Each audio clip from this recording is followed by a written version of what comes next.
Alright, so here's just a guide to ride your gaited horse on the trail. So one, keep them focused and keep them looking straight ahead. A lot of these horses like to look around, and then they'll find things to spook at or things to trip on because they're not paying attention.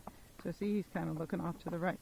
So just kind of bump them and, you know, with your hand on the rein, and keep their head straight. It doesn't mean they can't look at anything, but most of the time they should be looking straight. Next is ride with rhythm. People like to go really slow and people like to go really fast, and they don't do anything in between. I'm always working on their gaits. So he's got a nice flat walk, so we want to work on the flat walk, you know, and I try to keep that same rhythm on the trail unless you can't do it on the footing. So ride with rhythm. And then practice your gaits out here. You know, practice your slow gait first. Let them warm up well, and then their next gait, be it a running walk, a foxtrot, a saddle gait, a rack, will be much better. Going up hills, make them use their back end. If you can, or run up all the hills, they're not going to engage their back end as well. So you keep their head down and make them engage it. Now, head up or head down kind of matters if your horse is pacey or trotty, because moving their head changes their back and can help you to gait them. But I try to get my horses to go with their heads down so they're nice and relaxed, and it's better for their back. And then I also give them breaks.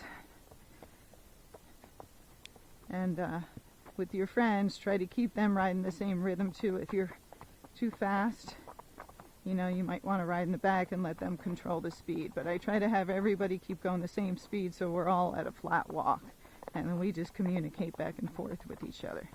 Alright, so let's go to our next speed, Simon.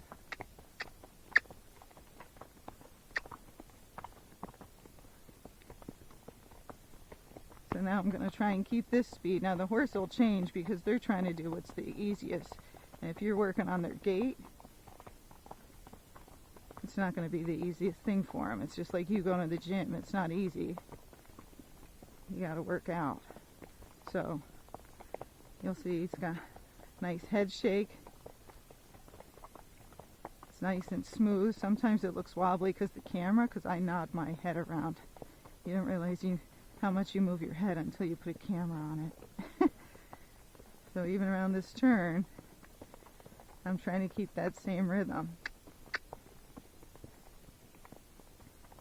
He's doing good because this is a hard hill, because it just goes up and up and up. So it's great to work on your gaits. Okay, so now we'll try and go a little bit faster.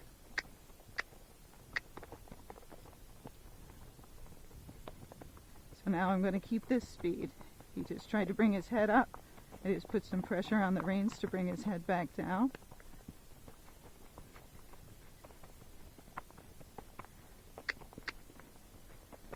But you want to go kind of slowly through your gaits. If you just go slow and then really fast, you're going to miss a lot of nice gaits in there. You want to be able to ride a whole bunch of different speeds, because usually you ride with different people. And if you don't work on those gaits and those speeds, you won't have any intermediate speeds. You'll just have really slow and really fast. Alright, good boy. Whoa. So what else am I going to do? I'm going to give my horse breaks. I always make them put their head down so they give to the bit. Yeah. And then I'm going to let him sit here. Now if he wants to look around at stuff, he can look around because we're on a break and he's relaxed. And I want to let him catch his air because I want to gait up the rest of that too. Okay, so now we're going to continue with our gaits again. So we're going to start out slow again. I'm watching where the rocks are. I'm trying to find less rocks. So there he just tried to speed up. And I said, no, we're going slow through the gaits. You got to keep your head down. And this is harder. Just throwing your head up and running up the hill is easier. But that's not how you get really nice gaits.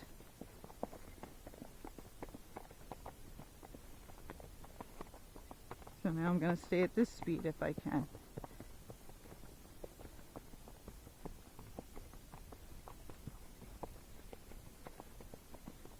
And you're trying to keep it as smooth as you can.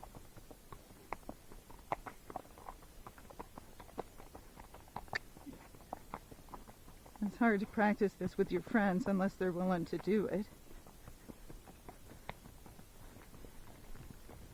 So you might see there it got a little bouncier, so I just slowed it down.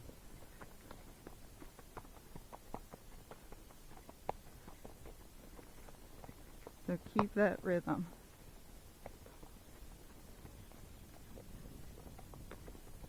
Hopefully you can see it, our shadow.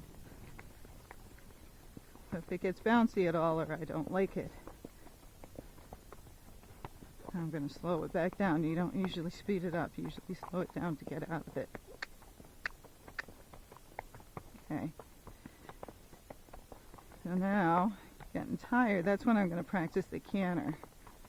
Because if you canter them and then they're tired, they're not going to gait very well. Canter.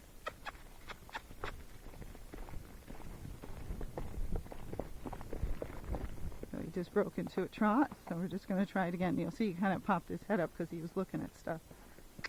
Canter.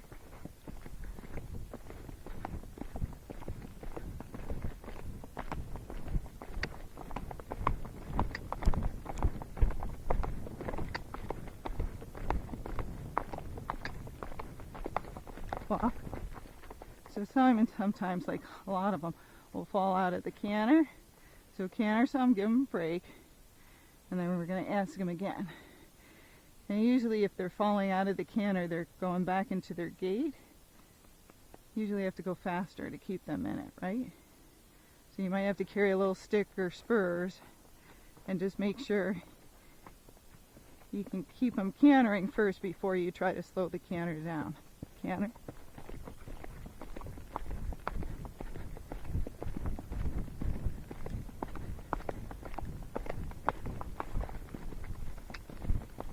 He's looking at something in the woods.